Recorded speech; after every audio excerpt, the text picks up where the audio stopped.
Jumlah kasus baru Taiwan tanggal 3 April bertambah 9 orang. 7 diantaranya berasal dari luar dan 2 tertular di dalam negeri. Total kasus hingga kini berjumlah 348 orang. Pasien ke-347 ditularkan oleh Satpam yang dinyatakan positif tertular tanggal 2, tidak memiliki sejarah perjalanan. Pemerintah menyarankan warga menjaga jarak sosial dan mengenakan masker saat naik MRT. Pemkot Taipei menyarankan jarak 1,5 meter saat berada di ruang tertutup. Karena hal ini sulit diterapkan saat berada dalam bus atau MRT, warga diminta mengenakan masker. Mulai 9 April, warga diwajibkan mengenakan masker saat naik bus dan MRT. 4月9号禁止没有戴口罩，禁止上公车，也禁止入捷运站。 Departemen Pelestarian Lingkungan Taipei akan menaikkan tingkat denda. Pelanggar yang membuang masker sembarangan pertama kali akan didenda 3.600 dolar Taiwan dan menjadi 6.000 dolar Taiwan untuk kedua kalinya. Pihak yang melapor akan mendapatkan 30% komisi. Pemkot Taipei mengimbau pemerintah pusat untuk memberlakukan karantina terpusat bagi warga yang kembali dari Eropa dan Amerika. Taipei juga membentuk Losmen Pusat Pencegahan Pandemi, di mana tenaga medis yang pensiun akan memandu dan membantu warga lewat layanan hotline. Warga yang menjalani karantina rumah di wilayah Taipei mencapai 8.394 orang.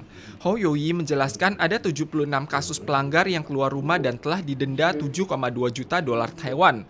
Bagi yang tertangkap dan menolak bekerja sama akan dikirim ke pusat karantina untuk menjamin upaya pencegahan. Pusat Komando Epidemi Sentral mengumumkan pemberlakuan pemeriksaan di bandara mulai tanggal 3 bagi pengunjung yang menunjukkan gejala demam sesak nafas selama 14 hari terakhir, dan naik mobil yang ditunjuk ke pusat karantina yang ditentukan untuk mencegah warga yang bergejala menjadi celah saat berbaur dengan masyarakat. Bandara Taoyuan memprediksi pengunjung yang tiba tanggal 3 April berjumlah 1.388 orang. Warga yang menunjukkan gejala dan dikirim ke pusat karantina setelah pemeriksaan harus menunggu hingga hasil pemeriksaan keluar. Bila tidak menunjukkan gejala selama periode ini, setelah evaluasi, mereka akan dipulangkan untuk menjalani karantina rumah. Presiden Tsai Ing-wen mengumumkan mendonor 10 juta masker bagi negara di Eropa dan Amerika. 2 juta diantaranya dikirim ke Amerika.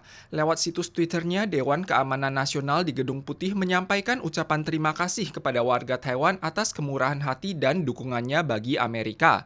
Ketua Komisi Eropa Ursula von der Leyen juga menyampaikan terima kasihnya kepada Taiwan secara terbuka.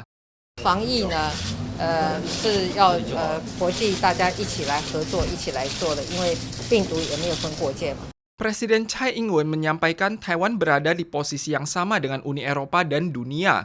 Kantor perwakilan negara setempat juga menyampaikan terima kasihnya kepada Taiwan dan menyatakan bahwa Taiwan can help telah menjadi kata kunci baru. Setelah Amerika, Taiwan juga menjalin kerjasama dengan Republik Ceko dalam upaya pencegahan. Jumlah pengidap COVID-19 di Iran hampir mencapai 48.000 orang dengan 3.000 angka kematian. Karena alkohol merupakan salah satu materi vital dalam mencegah pandemi, ada rumor bahwa mengonsumsi alkohol dapat mencegah COVID-19.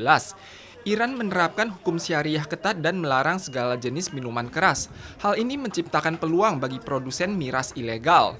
خب قاعدتاً افرادی که میخوان این ماده رو استفاده بکنن روی میارن به سمت بازارهای زیرزمینی و سعی میکنن که از طریق قاچاقچی‌ها و افرادی که به خرید و فروش در واقع این ماده مشغول هستن به اصطلاح الکل خودشون رو الکلی که به قصد شرب میخوان استفاده بکنن رو به دست بیارن. Namun yang diproduksi di pabrik ilegal ini bukanlah etanol yang dapat dikonsumsi, melainkan metanol untuk keperluan industri.